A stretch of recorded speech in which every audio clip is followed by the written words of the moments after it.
opportunity to engage with you, the audience, students, bodies, individuals, stakeholders, women, men, our scholars, and any person of interest.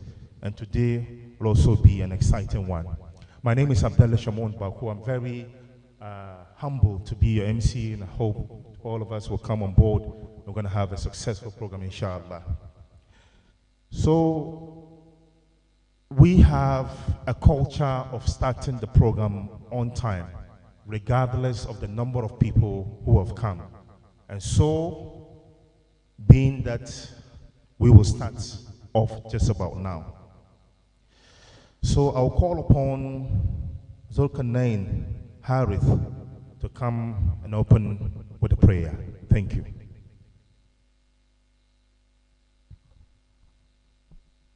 أعوذ بالله من الشيطان الرجيم بسم الله الرحمن الرحيم الحمد لله رب العالمين الرحمن الرحيم مالك يوم الدين إياك نعبد وإياك نستعين اهدنا الصراط المستقيم صراط الذين أنعمت عليهم غير المغضوب عليهم ولا الضالين.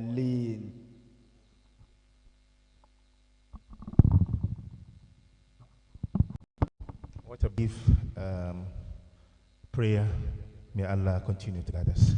Now that we are in the hands of Almighty Allah, God, I think it's about time we continue. So, per the culture also, we'll do a Quran recitation, and we shall invite upon our brother Akari and the person of Abu Ma'al Salah. At-Takbir.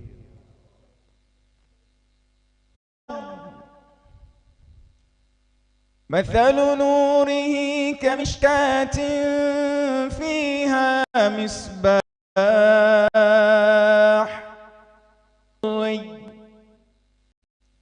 كأنها. Thank you for such a soothing and a very enjoyable voice. Of course, it's even more beautiful and more enjoyable because he's reciting the Holy Quran. May Allah make it easy for all of us. So, the theme for the day is empowering the next generation, the role of education and good practice. This topic has been carefully selected to address the issues of education and, of course, good practices that can enable us and help us.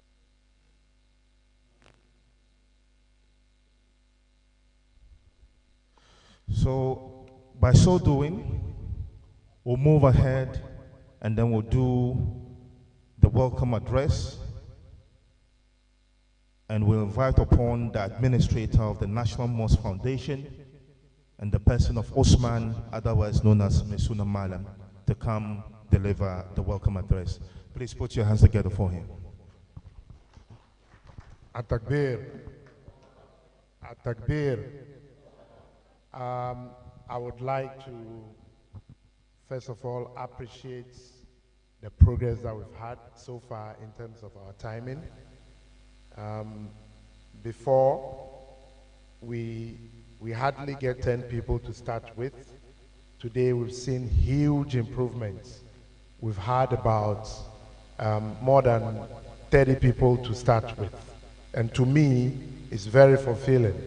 And I'm very optimistic that once you know it starts at 10 o'clock, we would all be here at 10 o'clock. Even though it's not time for vote of thanks, I would like to thank all our resource persons and then our chairman for also making time to ensure that they are here before 10 o'clock. Should we say At-Takbir to all of them? At-Takbir. At-Takbir. And then At-Takbir to yourself too as well. At-Takbir. At-Takbir. Thank you very much. Alhamdulillah. I would like to officially welcome all of you here to this important program. This is a very, very important program for the national mosques. So just a brief background. The National Mosques of Ghana, the National Mosque Foundation of Ghana, is one of the finest edifices you can ever think about in Africa. Built this, it has to serve its purpose. In Ghana at large. We started this a year ago, and I would like to acknowledge the former administrator of this and started one or two before I inherited that from him. And I think tackling different topics. We've had topics on bringing up a child, we've had topics on marriage, we've had topics on education, we've had topics on morals, we've even had topics on ICT. You who were here, we really educated you on artificial intelligence, its use and how best we can use it for the betterment of Islam in general. We are here today to also discuss a very important topic that can make around this time. Whether you like it or not, you should be interested in election 2024. You cannot sit unconcerned. You have a role to play to ensure peace before, during, and after December 7th election in Ghana. Ghana is the only country we have, and we have to ensure that it's peaceful. And then after election, life will go on well. We keep praying to Allah. We keep enjoying this beautiful edifice. So we are here today to take you through your role as the youth in the coming election. We would have one of our finest security experts, who is like you. He was also a member of Ghana Muslim Student Association, and now he's become a big man in Ghana everywhere. Everybody is looking for him. We also have NCCE rep Portia to also take us through the election process. We're supposed to be joined by some political parties to also give their commitments to peace in the coming December 7th election. I would encourage you to enjoy yourself, learn as much as you can, ask the necessary questions, and make sure that you don't walk out of this gate the same as you came. On that note, I will, on behalf of the management of this particular mosque or complex, welcome all of you to this important program. Assalamu alaikum. Thank you. Once again, can we put your hands together for him? Put your hands together. Thank you.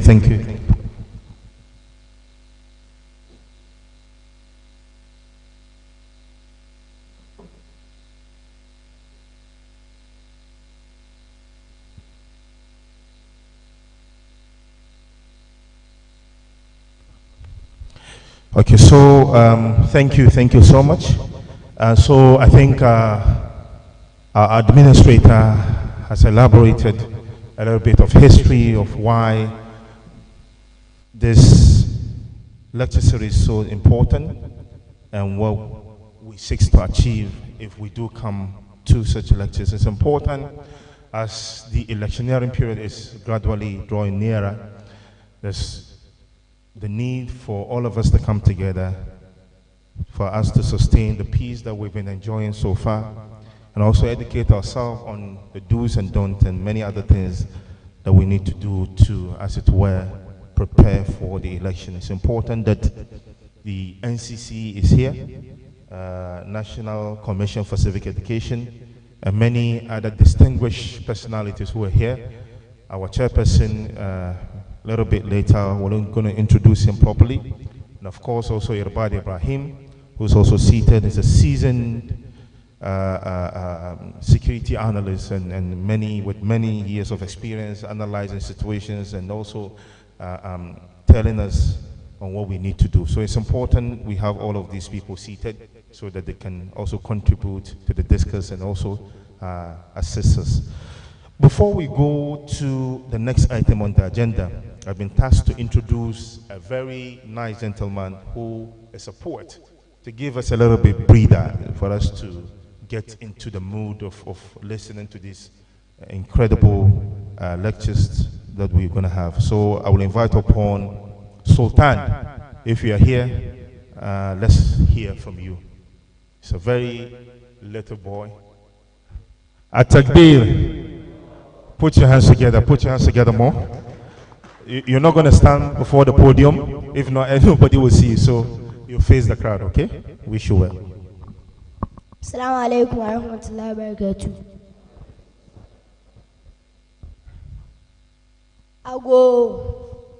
Ago mi mangana. Nananum, ebrimpong, ekunyin, etitiru, enyamfo, minanum na mejanum, mbranti na babawa a yesha wa ha. Nche onsem fatade mebi manu makasa.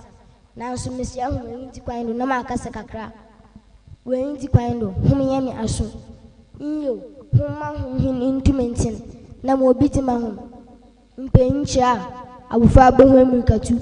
Nanso ohun kwa na odi no besuma. Nti mesia hu enti kwando semefuma hu mfanchem. Awin sembi na mepede amenye hu nche. Na watu ndim adwene open. Literally, have you ever thought about it before? No, eja an adwene open. Mena, mesia also adwene open. Adofo, chaw aran home so adwene open. Adwene za patapa asem botum za bro. Adwene za pesemim kumnya botum za bro. Adwene za mempen botum za bro. Adwene za oku botum za bro. Ma asumdwe hu de ubon ye wehiade. Mambo hu musu nkofo okumbo awe. Hwe asumdwe nyifia ugina bi wan. Adwene open. Messi adwene open. Mama onamodo ma oyene ntu omanyi. Mudafo mkoto pa uchow. Bo udin ho ban na dimpa yasina hunya. Memma adimudi mechira bribe. Ninji infrawe nwa wo pepe ni yemu. Sisi arade ya branti ana akitesia. Moja munu wo mu na ebotuma ya bibia. Ebotum impo eto emika akotiri aba. Na bisa ho de owe gusie ma na anyi mu. Obibia no betuma eto emika tente de owo ana. Iche de prom into oda adwene hopen ndefo. Ana nyim de amayesem betu omanyi. Amayesem betu omanyi ana. Amanya ku meche political party betu Ghana man. Amanya ku betwema ko na Ghana wo ho. Mama amayesem ntu mfintin dua de biada. Sa amanyesem mama amanyesem ntu mfintin dua de biada. Onam amayesem nti enyu nua ana udofo ayakaw. Hwede amayesem nti binim ahwe hon nkwa. Amayesem baba amayesem beko. Nechi no obeka amena wo. Men ye hu atichiritan na atichiritan wo hoi onye atichiritan na wana men ye hu ampu cheche ma onka bande sa asem bia uko uma okraw o man ye woman o man ye mishuman ye nyi bebi akọ wacha azama ye warin. Peace is a beautiful treasure. Let's not undermine the peace we are enjoying today for one selfish interest. Menana echa ogumu achase na menana efia so ogumu afanse hon na wodi hon fanyi bi de okwanfo ni sukrombo a ona aso timu bi ntimo oman hu hiaw Ghana man ye wara odi susubiribi na dwen kokan na hunde so oman ye beye ana enye ya eye menwa na damidi ruwenyi de. Peace is sweet, peace is lovely. Adwene open madam mas.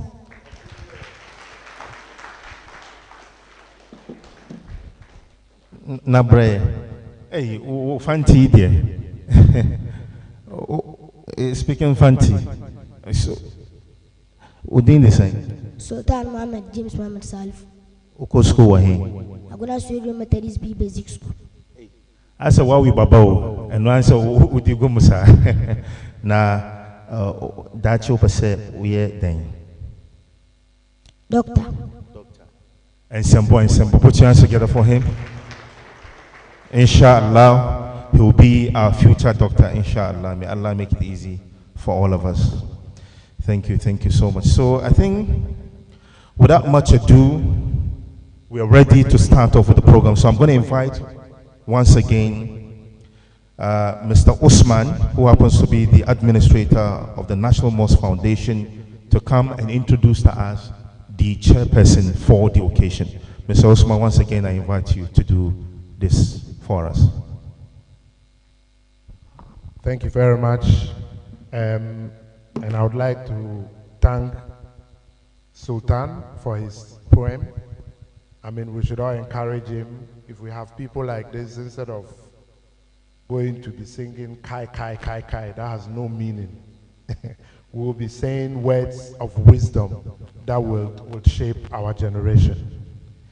It is always a privilege, always, every day, every time, to introduce the personality that we have selected to be our chairman. I have known him from far, very far.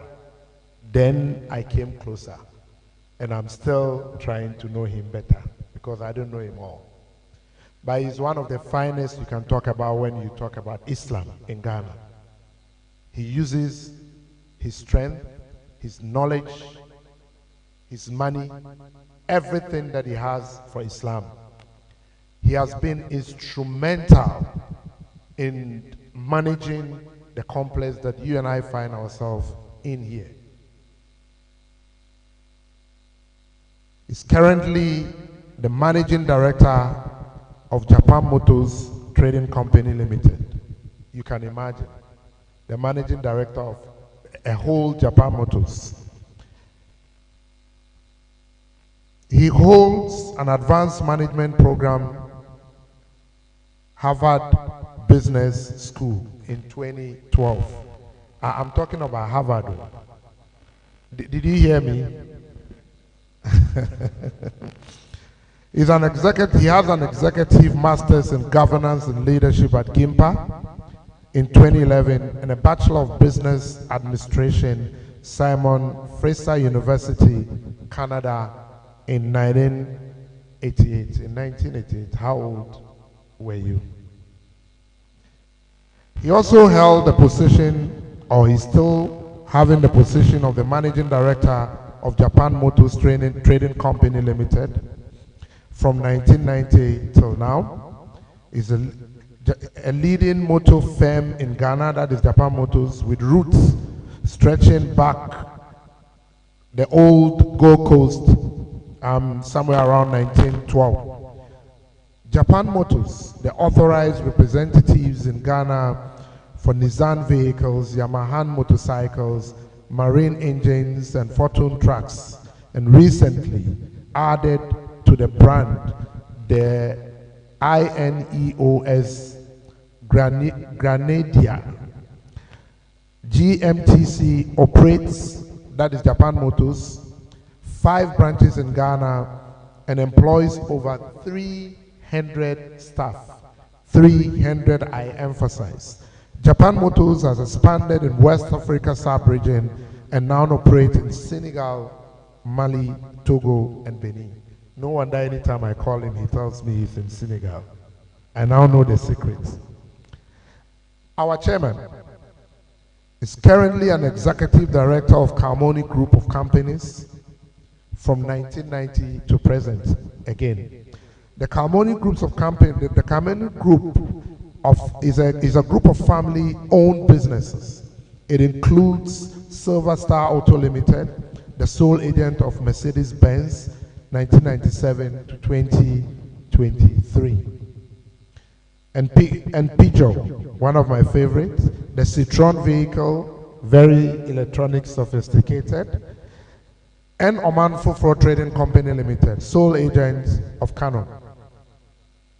It also operates in the real estate sector with Silver Star Tower, Airport City, and Lakeside Estate Limited, medium income housing, and in 2022 commissioned vehicle assembly plant at Tema, at Takbir.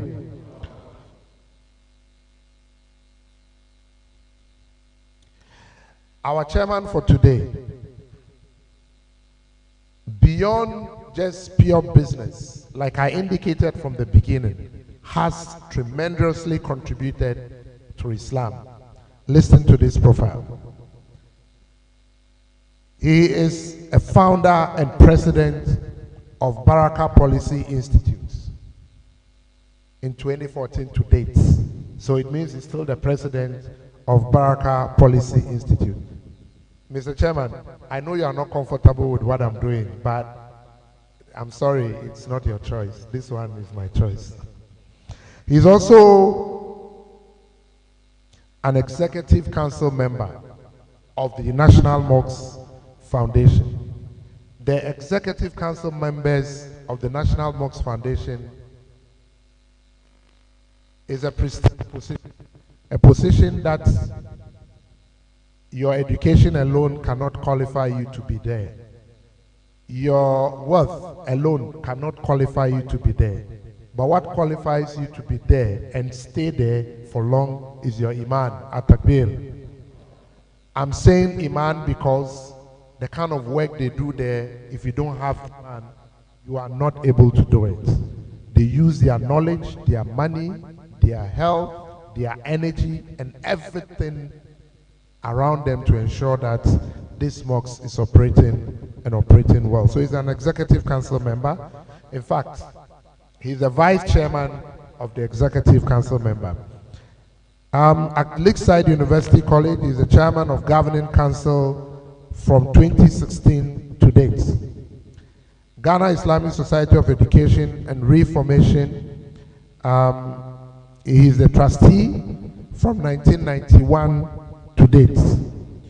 Automobile Assembly Association of Ghana, he is the vice president from 2022 to date.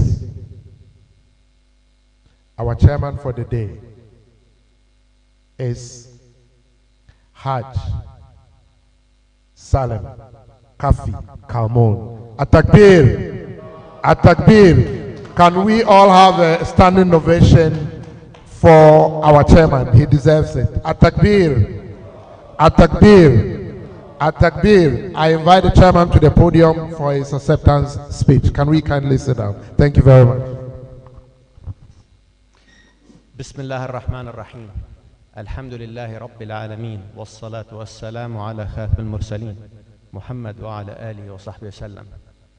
Thank you very much for the introduction. First of all, I have to say our elders here, our speakers on the high table, our youth, brothers and sisters, Assalamu alaikum wa rahmatullahi wa barakatuh. Yeah, I'm honored to be here, to be invited to be the chairman. You know, there is a hadith or a saying which says, or a prayer which says, may Allah use us and not dispose of us. When Allah loves you, He will use you for His sake. So I'm always pleased when I'm called, you know, to contribute. And contribution is more than money. It's knowledge, wisdom, and efforts, and so forth. So alhamdulillah, in Ghana we are blessed. We are blessed with many things, okay? Apart from nice tropical weather, apart from lush and green land, which, you know, forest and gives off food, we're also blessed with peace. We're blessed with tranquility, okay? We all our neighbors, most of our neighbors have, if you are aware, have wars. Especially to the north. Burkina Faso, last week they were in the news. Some 300 people were killed, fighting among each other. Mali, Niger, Nigeria, you've heard of Boko Haram. For the last 20 years, an insurgency going on. A few years ago, in Liberia, they had a civil war. In Sierra Leone. So we should not, alhamdulillah, this is not the case in Ghana, okay? So we are truly blessed, and we shouldn't take this peace for granted, okay? We thank the Almighty for this peace, and we have to work to ensure that that peace continues. This year is an important year, is the year of an election. It's an election year every 4 years. And alhamdulillah, since 1992, we've had several elections, and all have been peaceful. For that peace to happen, think there are many stakeholders and everyone has to play their role. One stakeholder are the political parties and the leadership and the political parties. These political parties have come together and said, we want democracy. They all, although they might be in opposition to each other, they accept the Constitution of Ghana. They accept the democratic process. Okay? They accept the rules of the democratic process. Okay?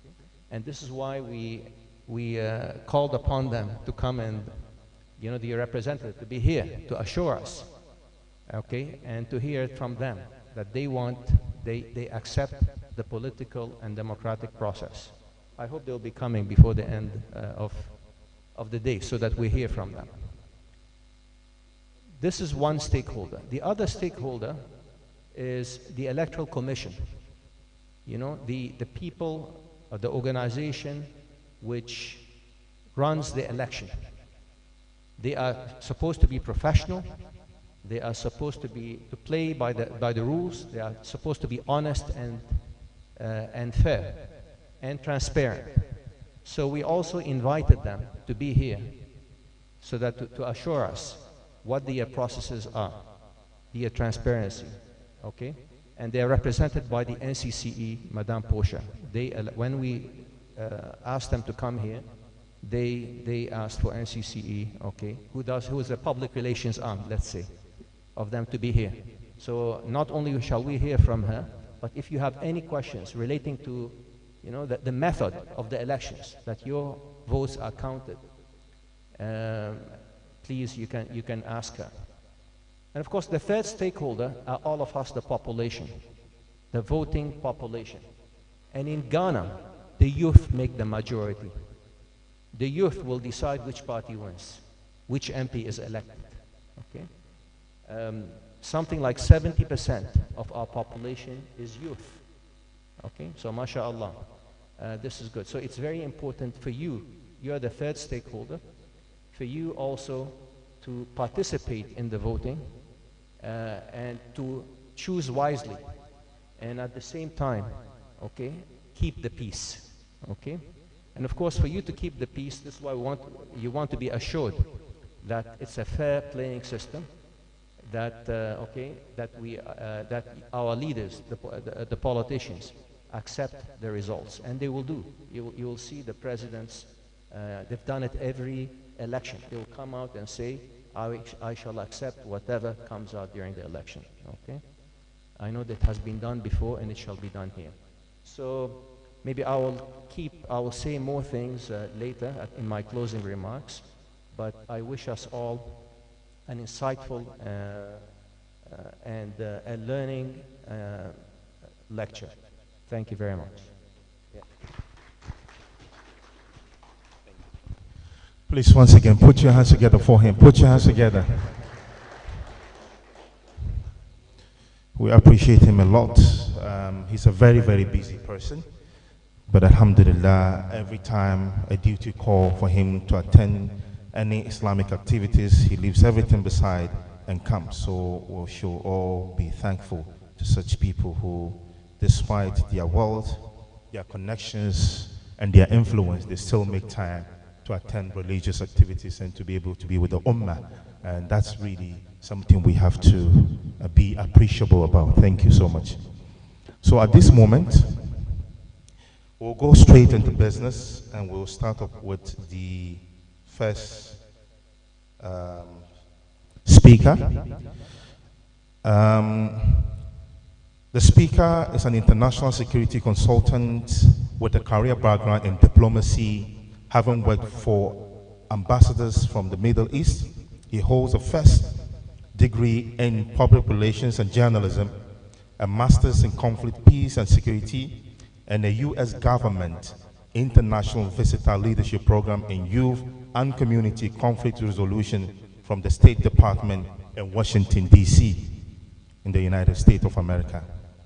He has been invited to speak at international conferences on peace and security issues and has done various forms of advocacy in the Republic of Ghana.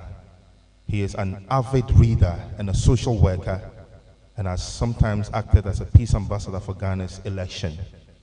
With all humility, our speaker will be tackling the topic on the role of the youth in maintaining peace in the 2024 general elections and election-related violence. With all humility, with a huge round of applause, let's welcome to the podium Irbard Ibrahim. Put your hands together.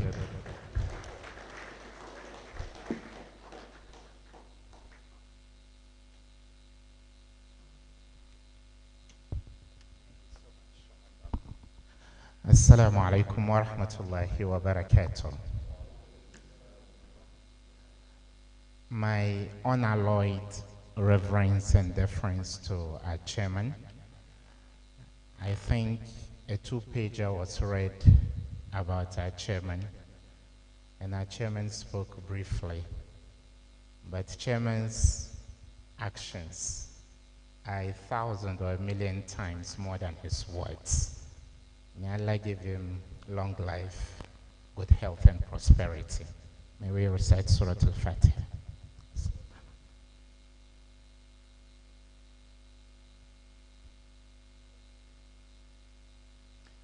This audience is quite a germane audience to direct this important topic to. I can see from the audience fellow young people who mirror what I was about a decade and a half ago. I started off as GIMSA president for Pokuari School. I became the regional imam for GIMSA Ashanti region. Then I became the national imam for GIMSA. And I can tell many of us will be first-time voters in December. So what is the role of the youth in ensuring a peaceful election? We are a community of Muslims who make up an ummah that is quite reticent about matters of the dunya. We all grew up being told, ad-dunya jannatul kafir wa sijnul mu'min. We all grew up being told that. So our training was about asceticism. Our training was about withdrawing from materialism, and our training was about concentrating on the akhirah. But increasingly, ladies and gentlemen, women and the youth are playing an important role in governance across the world. Today, in some nations of the world, they are just on the cusp of potentially having a woman as the most powerful person in the world. In Ghana, some of the political parties have talked about a 40-60, 50-50, 30-70 proportion of parliamentarians in our House of Legislature. So women are increasingly playing an important role. And you realize that in the past, even in first world countries, women didn't have the right to vote. So there has been a quantum leap in the role of women in governance over the centuries. Then with us, the young people, at first, if you were not 21, you weren't eligible to vote. Then after some time, 18-year-olds were given the opportunity to vote. A few years ago, I spoke on a platform Dr. Afarijan spoke at, the former and longest-serving electoral commissioner for the Republic of Ghana. And I made a recommendation that if the right to exercise our suffrage as youth over the decades has been reduced from 21 to 18, I think young people today, with the complement of the internet and, as administrator indicated, AI, you are more sophisticated than we were when we were 18. So we have recommended that, if possible, we can lower the voting age to even 16. That is a recommendation we have made. Because when we were your age, we didn't have the resources available to you on social media. Even though the internet was new to Ghana in the early 2000s, we relied heavily on libraries. We relied on libraries to get resources, but today, at the press of a button, you get to know everything about Ghana's political history. You get to know about the contributions of Dr. Kwame Nkrumah. You get to know about the contributions of the expatriate business people in Ghana, of which our chairman is part of that lineage. So you are more equipped, and then you appear to be growing mature faster than we used to grow. So today, if you have a 6-year-old child, I'm sure for some young parents, the kind of homework your 8-year-olds and 10-year-olds bring, they are at variance with the basic things you learned in your time.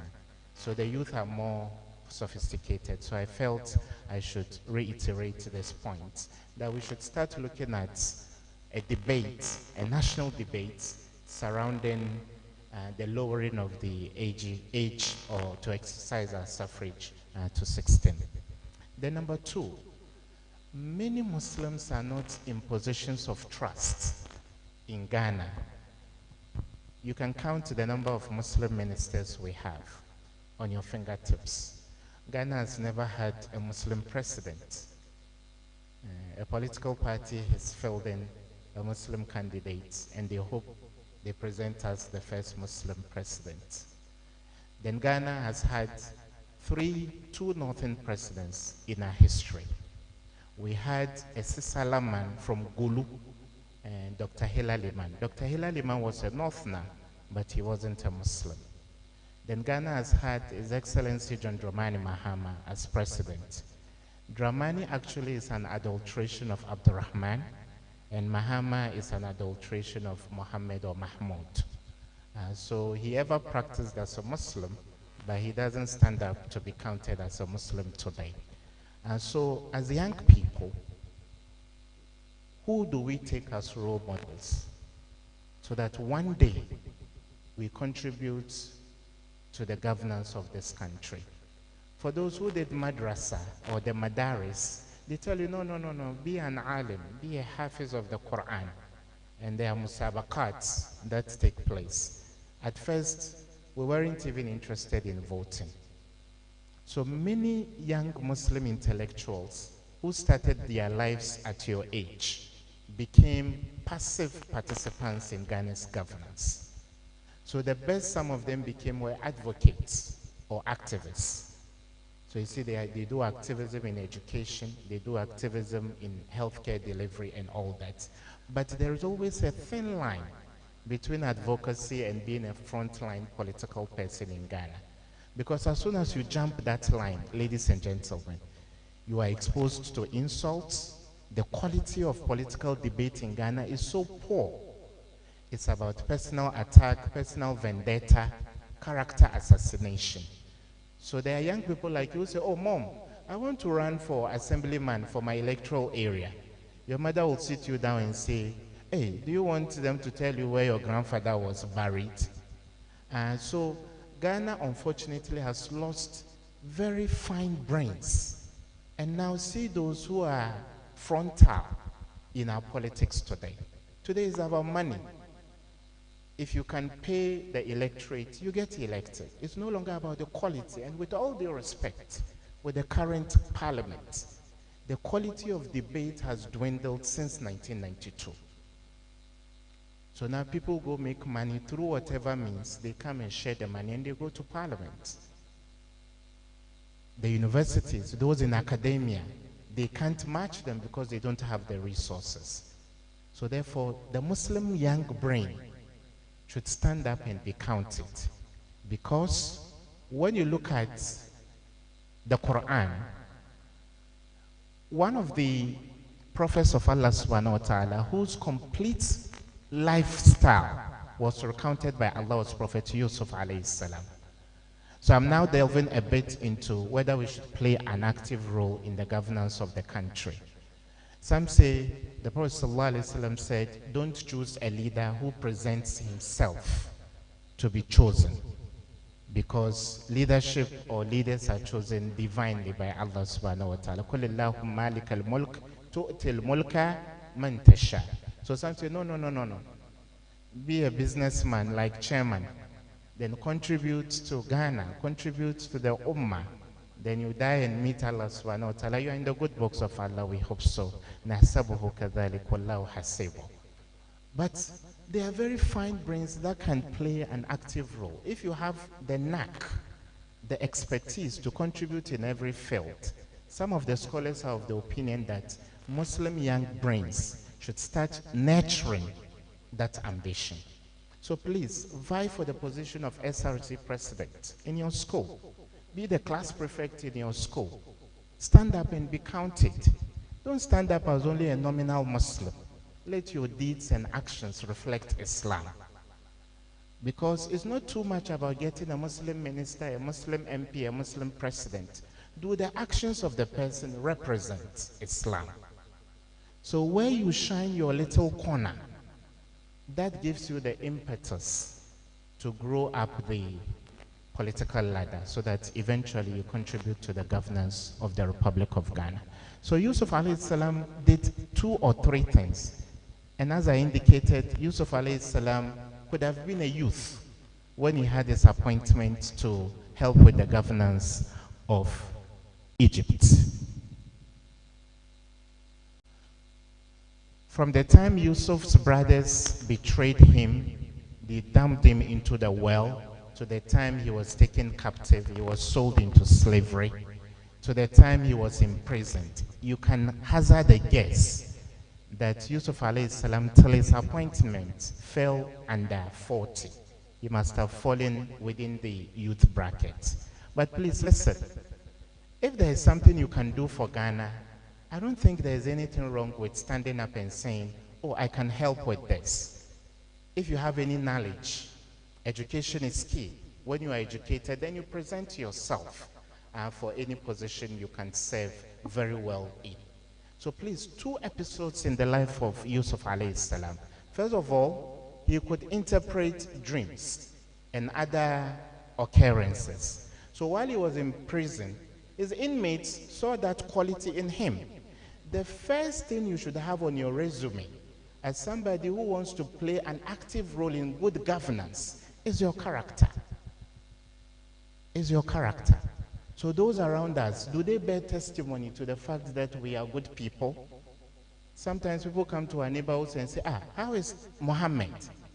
Or how is Aisha? And the things people tell about us are not good enough. So even in prison, the colleagues of Yusuf alayhi salam as a youth had only good things to say about him. So eventually, when 2 of them were to be released, one of them was to be released, Yusuf alayhi salam told him, "Uzkurni inda rabbik." فَأَنْسَاهُ الشَّيْطَانُ ذِكْرَ رَبِّهِ فَلَبِثَ فِي السِّجْنِ بِضْعَ السِّنِينَ. He said, mention me with your Lord, with your master. So therefore, if you have an expertise, I think you can amplify that for people to know. So if you are a volunteer in your community, you help with sanitation and cleanup exercises, you can let people know. If you help people prepare for WASI or BEC, you have a knack for coaching. Our administrator is a coach, a leadership coach. Please let people know. So please, let's not tuck away our expertise under our pillows. A treasure remains useless if we only tuck it under our pillows and we sleep on it. We have to bring it out so that it shines for everybody to benefit from it. So there's nothing wrong with coming up to say, I can serve in this capacity. So that is one example from the life of Yusuf alayhi salam. And the second example, when the king eventually summoned Yusuf alayhi salam, what did he tell him? قال اجعلني على خزائن الأرض إني حفيظ عليم. He said, put me in charge of the treasury of the land. Call him somebody who was the finance minister or the one in charge of the stores. So he said, put me in this capacity. I can do well. So as a Muslim, if you become an MP and you sought the vote of the electorate, are you doing what you are supposed to do? Are you carrying out your mandate the way you are supposed to? So please, Chairman has been so interested in building the next generation of Muslims in Ghana, and education is the key. So please don't shy away. If you have the knowledge, the energy, and the expertise to serve in any governance role, go there and make Islam proud. At Takbir. Having said that, as I begin to wrap up, the election in December is one of a kind. Mr. Chairman shared some piece of statistics. Number one, since 92, the most tense elections have been the elections we have carried out after a political party has had 2 terms. So the election in 2000 was a tense election. The election in 2008 was tense. The election in 2016 was tense. And some analysts, based upon the early warning signs, indicate that December is going to be tense. That's one piece of statistic. Then number 2, ladies and gentlemen, no political party has gone beyond 8 years. So now there is a political party that has been in power for 8 years and it says it wants to break the 8. Number 3, every president we've had since 92 would have served as president and then left. So Jerry Rawlings served as president and left. Prof. Mills died while he was president. J. Kufuor served and left. His Excellency John Mahama has served and he wants to come back, which is in itself a novel. So therefore, the stakes are so high, as indicated by Mr. Chairman, and the role that we, especially the Muslim youth in this country, have to play is pivotal. My madam, the NCC representative will tell you, we've done some work with them on countering violent extremism. We went to Choco, and then in the election in 2016, we did some work with them. Vigilantism is punishable by jail time.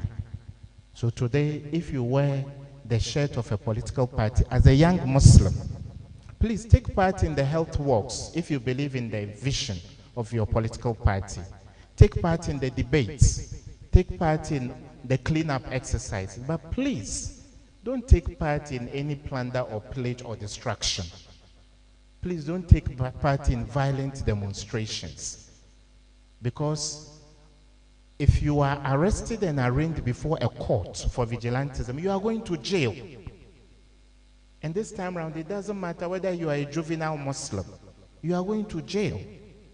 This has duly passed through Parliament as a bill, and it's been passed into an act, that any act of violence that qualifies as vigilantism sends you to jail.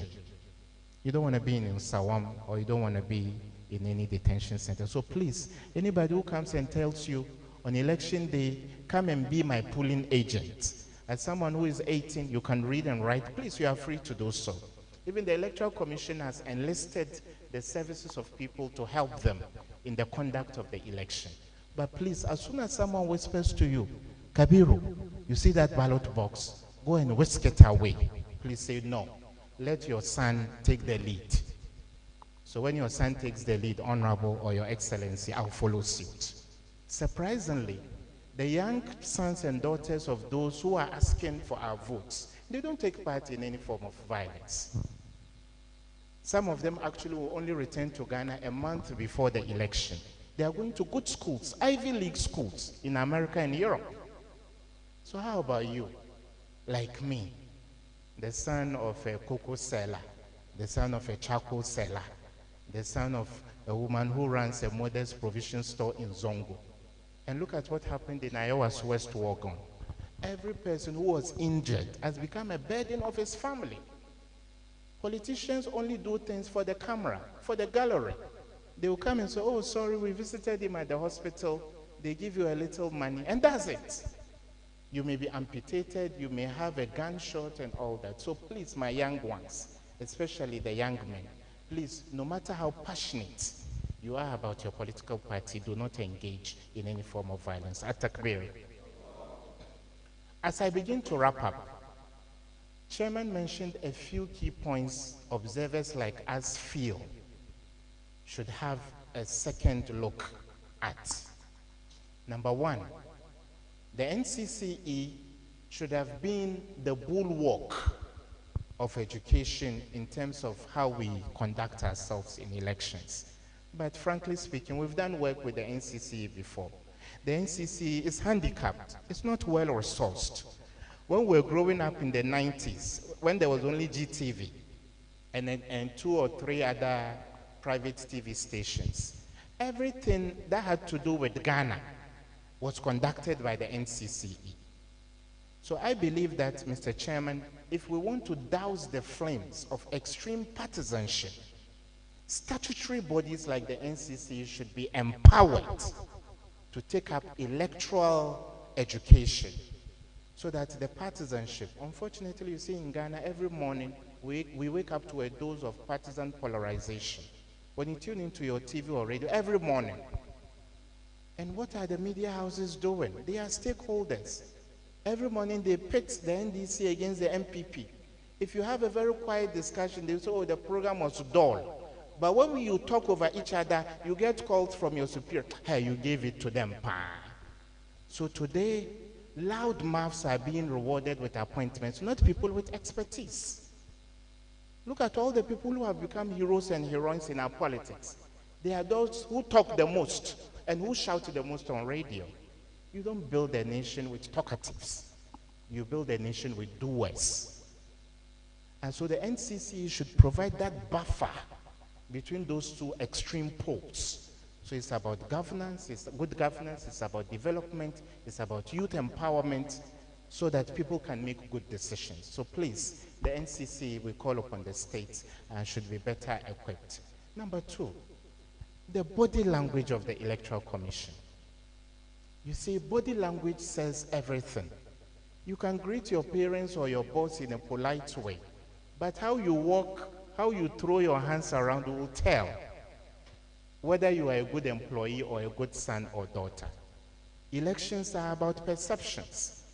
If there is a slightest perception that the free and fair and transparent election chairman talks about will not be guaranteed, then people in opposition will rise up against the Electoral Commission. And unfortunately, Mr. Chairman, the past few months have not imbued any confidence in widespread acceptance of the Electoral Commission. And I believe it's an area stakeholders, influential people, Ghanaians like you, have to intervene. There is a committee of eminent people, including Emil Short and others, who are to advise the Electoral Commission. I believe that there should be more stakeholder engagement so that there will be confidence. So some work needs to be done. Then the other important stakeholder is the National Peace Council.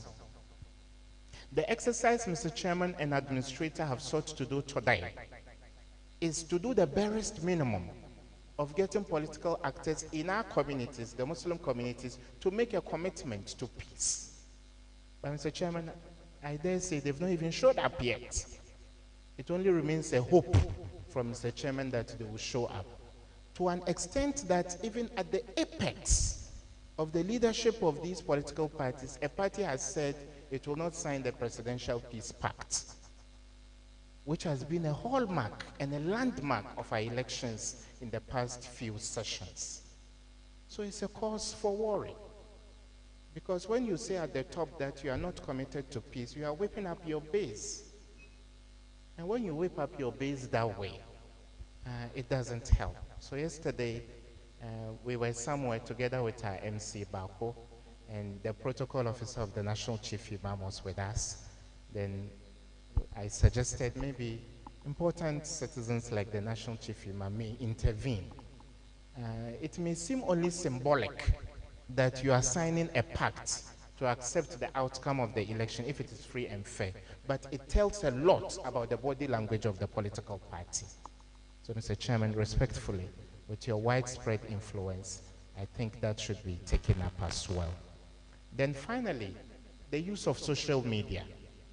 As young people today, we are very quick to forward on WhatsApp, on Facebook, on Instagram, and now the newest kid on the block on TikTok. Everything that speaks against the other political party. And look at the wild allegations that are being made. Not everything that comes to you is worthy of being shared. In ja'akum fasikum binaba'in fatabayyanu.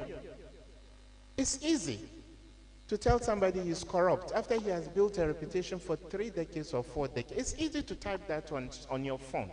It's easy to do a 2-minute video to run down somebody. But know that on the day of judgment, Allah is going to hold us accountable. وَلَا تَكْفُ مَا لَيْسَ لَكَ بِهِ عِلْمٍ إِنَّ السَّمْعَ وَالْبَصَرَ وَالْفُؤَادَ كُلُّ أُولَٰئِكَ كَانَ عَنْهُ مَسْئُولًا. So everything you do, you type away, you nib away at your phone keyboard, you share anything, please verify. Verify. In elections past, we made recommendations of controlling social media or regulating social media content, because the most critical moments for Ghana's election are 7th December, 8th December, and 10th December, 9th December, and 10th December. The 4 days, the day we carry out the election, and the 3 days that follow, those are very critical. And that is when people run helter-skelter with all forms of misinformation or disinformation. Please, so be cautious how you share stuff on social media. And so that as a Muslim young person,